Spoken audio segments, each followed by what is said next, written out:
With us today is Estelle Morris.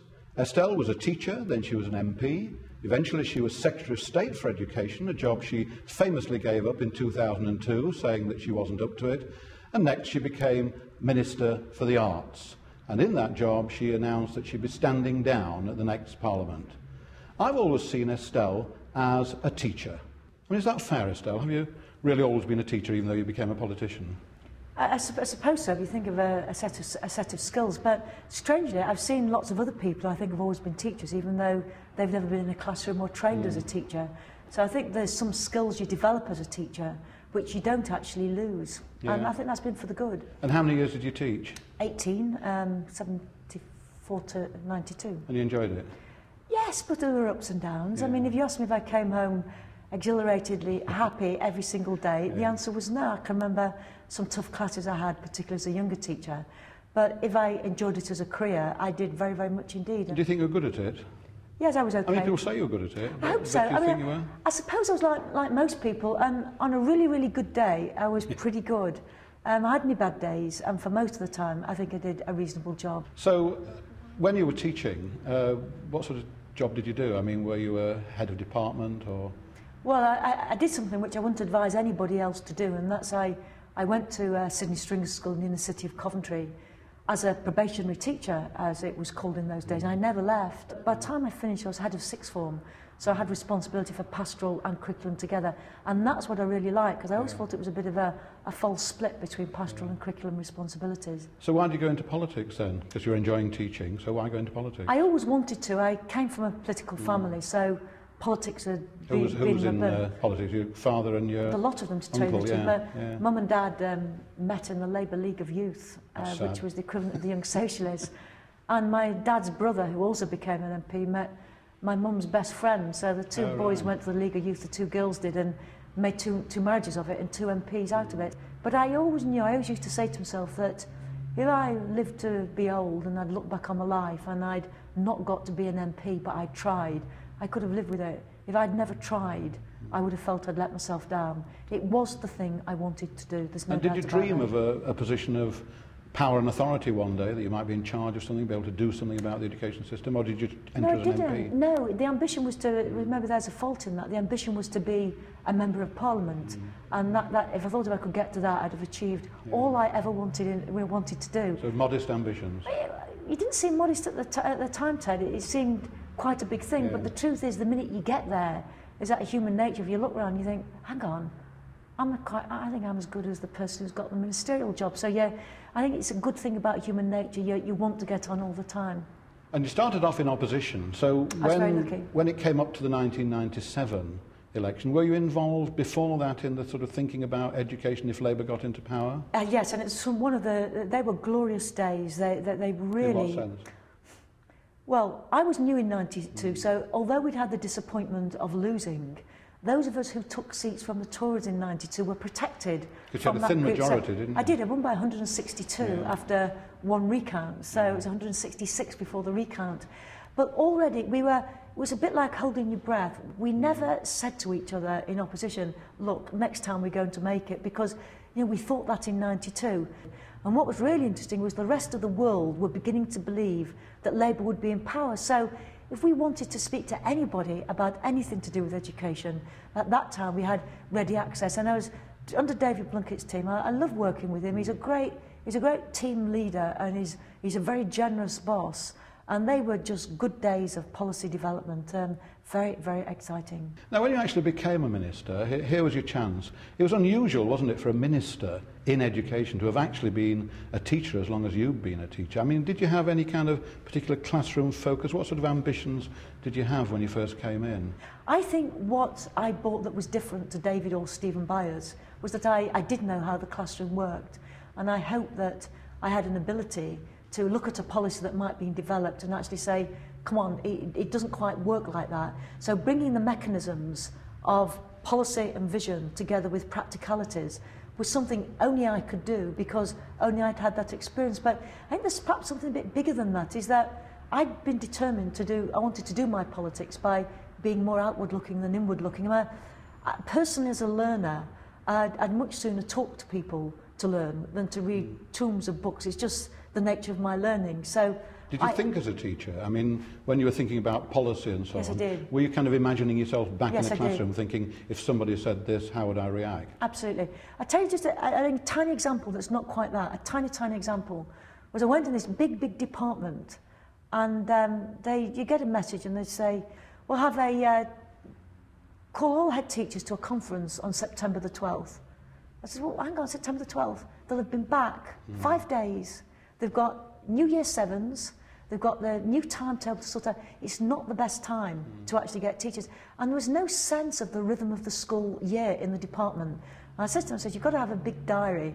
I said, and on it, you've got to put the key events for schools, when the exams are, when the nativity play is going to begin, all that.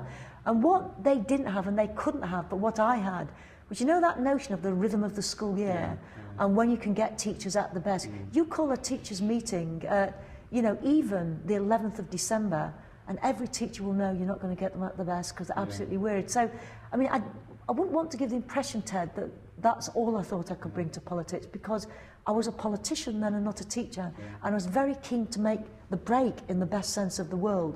But I did try to put my knowledge of the rhythm of education and schools into the system.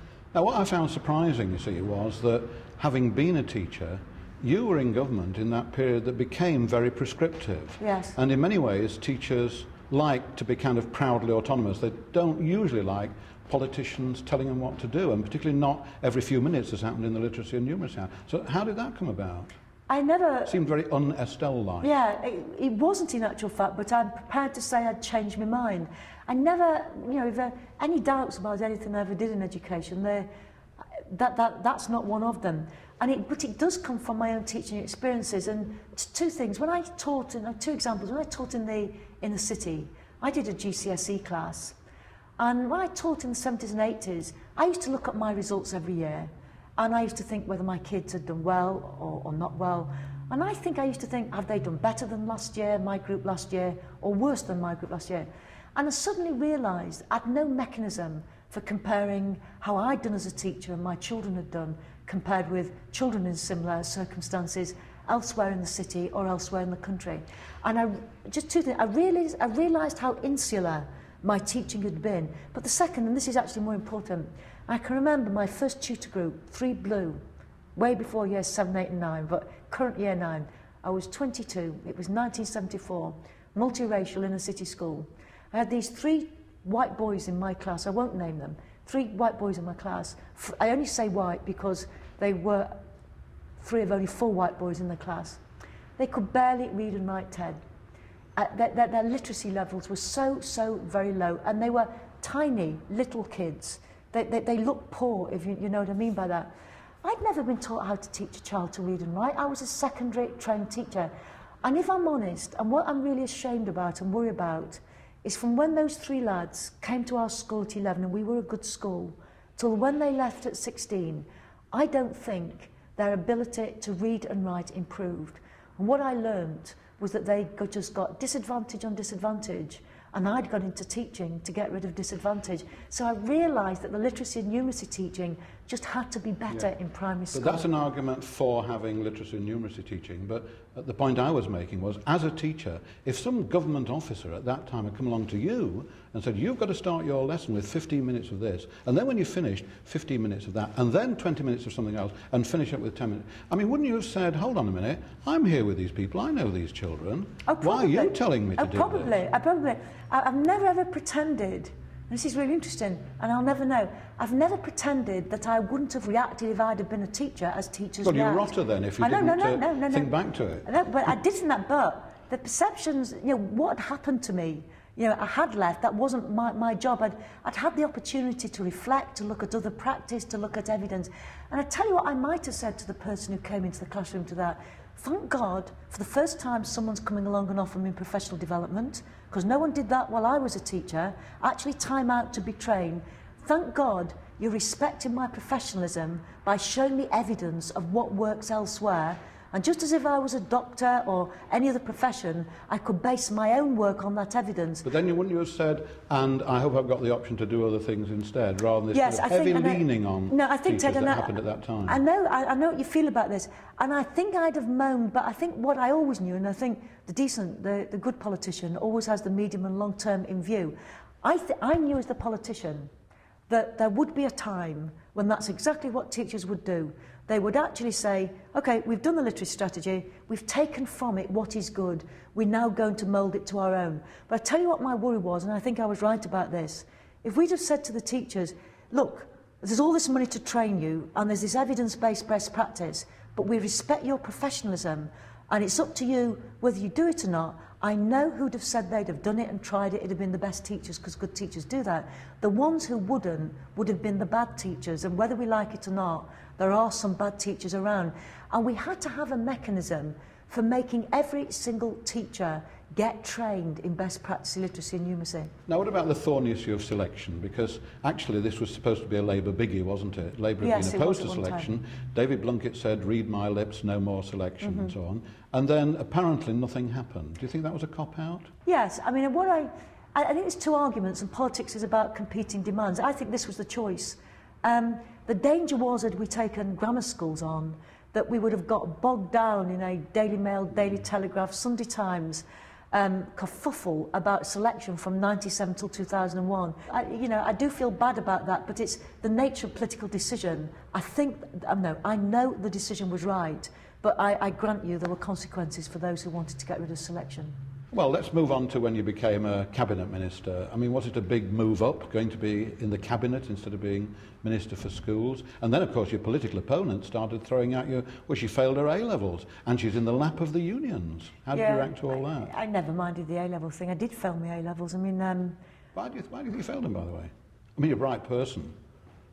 Oh, don't you think I've not asked myself that? Because, to tell you the truth, that failure stayed with me throughout my life. Yeah. And if I lack confidence at all, it's partly down to the fact that's amazing. I find that amazing, because you've done all these jobs. And I think it's taken me time to learn that. I think what I do think, I mean, my good friend, our good friend Tim Brighouse, gave me the Howard Garner book once and says, look, there's lots of intelligences, not just your intelligence to pass exams. Get one you like. He says, choose one you like, and you've got some of them. I now know that. Why did I fail my exams? I think I never... Two things I failed the exam. I got off to a very bad start at grammar school. I was ill the second week, and I'd found the transition difficult. I came from a council estate primary school that it was a good school, but it hadn't begun to do the secondary school curriculum, French, science, algebra. I was put in with kids from a middle class background, had already started to do the secondary school curriculum. I missed the second week through absence, and I've always known... And then you didn't really recover. I never really recovered. Yeah. I don't think I knew how to revise. I knew I was perfectly bright in other areas, but I'd revise and revise and revise, and I couldn't write it down on paper in a way that got me many marks. And it's made me...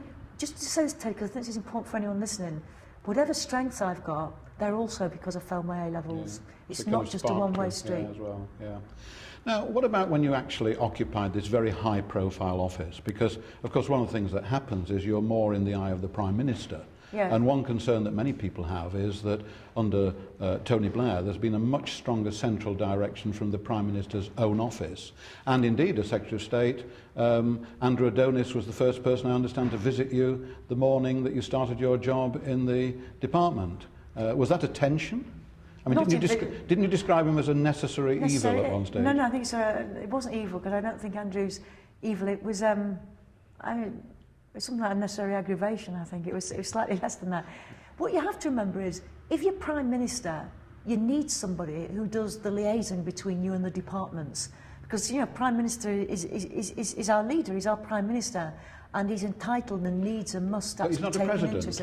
I mean, one of the things that concerned me was that some of the ideas coming out of the Number 10 office seemed to me dotty. I mean, for example, the proposition that there should be an advanced extension exam when schools were wilting under A and AS level and had quite a lot on their plates, and to launch this one on top, which was a strong push from Number 10, seemed to me wrong. Now, as Secretary of State, you have to balance this, don't you? You do, and you describe the process as it is. If you've got the Prime Minister very interested in education, and you've got Andrew, a young, bright, intellectual spark, being asked to watch education for the Prime Minister, you're bound to actually get differences of opinion. Now, I'm not going to pretend there weren't. That would be silly and childish, and no one would believe me.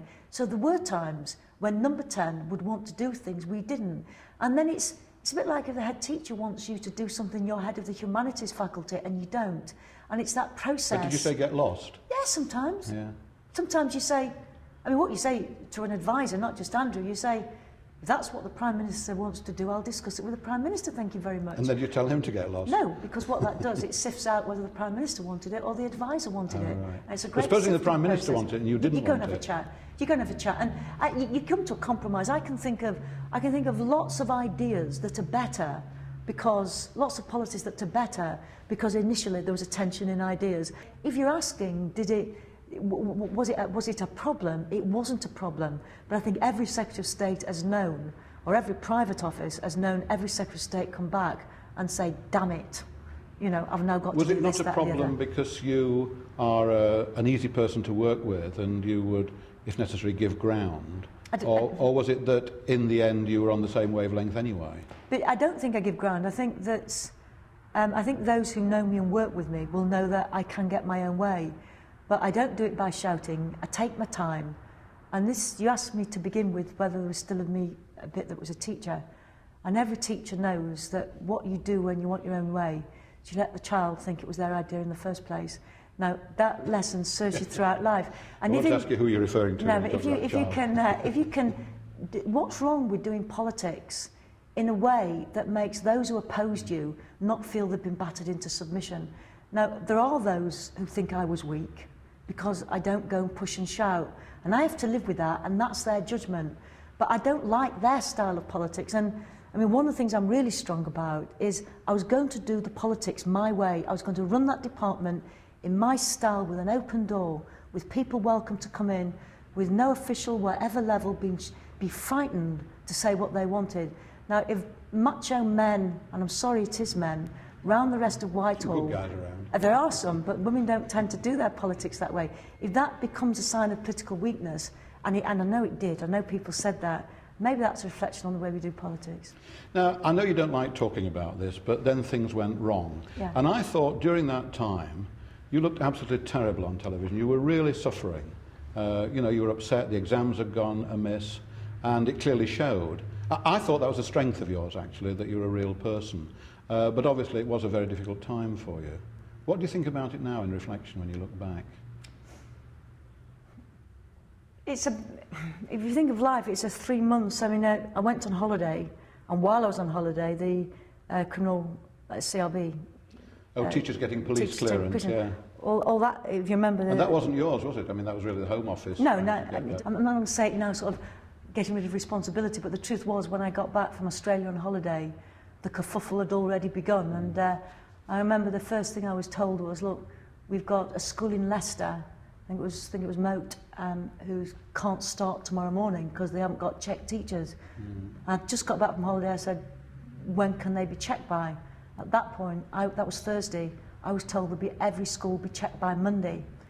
And the decision then seemed right. I said, well, if it'll be checked by Monday, leave it, and we'll live through today and tomorrow. The truth was, they weren't checked within 3 months. Yeah. So 2 weeks later, or I think it was actually only a week later, I have to backtrack. But what do I think about it looking back? Well, what about the exams part of it? Because, I mean, in a sense, as Secretary of State, you actually weren't allowed to interfere, were you? I mean, you can't go in and tell examiners to give more or fewer passes, but that was what was being said at that time. That hurt a great deal.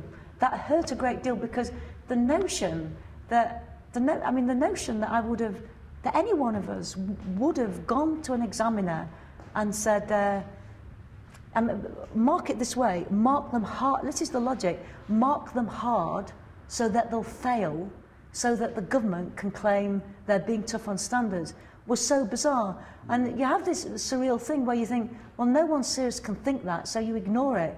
And as the days roll by, you realise that people do think that. But, you know, we could talk for hours about little things about how you feel and how you reacted. What I did know is that the whole department, by October, was revolving around the political pressure I was under. It wasn't getting on with the job. And so what was the final straw? I mean, why did you eventually... I mean, you quit one day, and I think people were quite surprised because you'd had a hard time earlier, but then one day you just said you were going. Well, look, because the real difference was I didn't say this at the time, but I was picking up the pieces of the CRB and the A-levels. They weren't my policies. They were done before the election. And it's my job to take responsibility and to sort out the trouble. And I think I sorted the trouble out well. But when it came to literacy and numeracy, that was about what I said. I couldn't in you my said own... you'd resign. I said I'd resign. And that why was did you do me. that? Why did I say it? Because I was asked whether... I was asked whether I would resign if we didn't meet the levels, and I said yes. And was that to support David Blunkett? Because, yes. But he didn't actually say he'd resign, you see. I mean, he's an old fox. What he said was, if we don't meet the targets, my head will be on the block. And you walked in and said, well, I'll resign. Yeah, but and then you did. I tell you what, I didn't know, it's just a little bit of history, I didn't know till after I'd resigned in 2001 that he'd not said he'd have resigned. But I did say I would resign. And you know, I've asked teachers to say to themselves, and think of themselves listening to the Today programme, driving to school in the morning, and I'm in one of those difficult interviews with John Humphreys, and John Humphreys says, but Estelle Morris, how can anyone ever believe you again? When you say quite clearly resign, you're not. Teachers would actually, it doesn't matter teachers, parents would actually say, John Humphreys is right, because that's the nature of the judgment of the public. You see, here's the interesting thing, because you see that as a very low point, but I remember you being mobbed by teachers. Because you became incredibly popular. I mean, I remember at the Teaching Awards, for example, where there were about 500 teachers, and they were absolutely all gathering around you because it was not long after you'd resigned. Saturday after the Thursday. And they actually saw you as a heroic person, because they said, many of them said, well, isn't it a pity that Estelle's portrayed as a weak woman? It's almost as if that style of politics, from a woman maybe, is not possible, and that what we really need is a tough rhinoceros. No disrespect to Charles Clarke, but I mean, that was being said, wasn't it? Need a tough guy. Yeah, I think that's right. I mean, I was immensely grateful for the response of teachers. It saw me through some pretty bad weeks, I suppose, where, you know, you get all these self-doubts, and there really is an issue about the style of government, because I don't think I was weak. I think I had a different style, and I can list the things which I think I drove through. I mean, if I may say, there would have been no workforce reform movement had I not started it off before I left. I'm not taking away from the terrific job that David Miliband's done in developing it and taking it forward. But we live at a time when politicians are judged by some macho thing of how much they can stand the heat. And I don't think that's right for democracy. No, but do you think then there's no place for a woman like yourself who clearly grieves when something goes wrong and shows it? I mean, is it a kind of sad conclusion? No, I mean, some men do. I mean, we've seen in past months David Blunkett do exactly the same. So men do show when they're sad and when they grieve as well. Do you know, Ted? It is about showing your emotions, but I think it's the style of politics you and I are talking about. It's about not spinning. It's about not going out to too many lunches with, you know, journalists to plant stories. It's about not thinking that victory is about getting the good headline. It's actually about remembering it's delivering the decent policies. And I wish there was a wider debate about how we do politics in this country and the nature of the relationship, that three-cornered relationship between politicians, the media and the electorate. I raised the debate when I left, and there's a bit of me that hoped that there would be a difference, a change. And I'm not sure I've seen that change yet, and I don't want anyone else to have to resign, but I would very much like to be part of an ongoing debate about that. Wouldn't you have found it difficult anyway, because you'd made your opposition to top-up university fees known, for example, and had you been Secretary of State, you'd have actually had to negotiate all that through, and yet it went against your beliefs. It would have been a difficulty, and I've always said that leaving solved that problem for me. But I just don't know the other scenario. But what I would say is that by the time Charles and Alan Johnson had developed it, I think it was a far, far, far better policy that was passed than ever, you know, we was first started with. Now, in terms of the future, what do you think Estelle Morris will be doing in 10 years' time? Because you've got plenty of working years ahead of you. I mean, 10 years from now, what would you see yourself as doing? I'd like to be something where I've not wasted the time I had either in school, my first career, in Parliament, my second career. What that might be, I don't know, but I feel a bit like a 22-year-old again, looking forward to what you know, the next section of my career might offer me. And why did you leave politics, you see? Because, I mean, you went from the very bottom, an ordinary teacher, to a senior teacher, to a junior MP, to a more senior MP, a minister, Secretary of State, right in the Cabinet. a position where you can do as much as any individual is likely ever to be able to do, and then you decide to leave politics where the power is to go and do something else. Why do you feel you can do something better or different outside Parliament? Because I lost the power when I left the Cabinet. And you're absolutely right that being in politics is about using the power, you know, to try and realise your vision. And it's not easy for an ex-Cabinet Minister, and there's a real risk that you either become a cynic on the back benches or you roam around not quite knowing what your role is. I feel at the moment energised, full of ideas. I want to do things. I don't think I can achieve anything more in the House of Commons. If you were making a judgment on yourself and looking back at your career in politics, both as a beginner MP and a Cabinet Minister, how would you assess your main contribution? I mean, what are you most proud of and what are you most fearful that people will say that you didn't do that you should have done? I'm most proud that I think people felt I talked straight with them. And I'm most proud that people say to me sometimes, you're a different sort of politician, because I actually think that shows some strength. The things I worry about or I regret is I do wonder, had I prepared for the Secretary of State's job, had I had more time to prepare for it and think about it, I might have overcome some of the difficulties that actually stood in my way. So what I regret most, in a strange way, and life never delivers you all it wants, is I was right to leave, but I was sad to go. And I often, on a quiet moment, do ask myself, how would things have worked out had I stayed? And I'll never know it, and that has to be a regret. And early in your new life, what would you actually say to teachers who are still there? Is there any message in the light of your political and your teaching experience that you think the present and next generation of teachers need to hear? I think I'd actually remind them, that especially the youngsters, that they are the great beneficiaries of better training, more money, all those things as oldies actually fought for. And they should be very, very confident. And I think they come into teaching at a time when it really is a profession that has come of age, where it is respected by the rest of the public and a lot is asked of it. I genuinely think, Ted, that now is a really exciting time to be in teaching. And what I can tell them is when you're finished and see those kids grow up, taking their place in our life, being useful and fulfilled and good citizens, you realise that even the bad Friday afternoon comes to some good at the end of it. Estelle, thanks very much and all the best for the future. Thank you, Ted.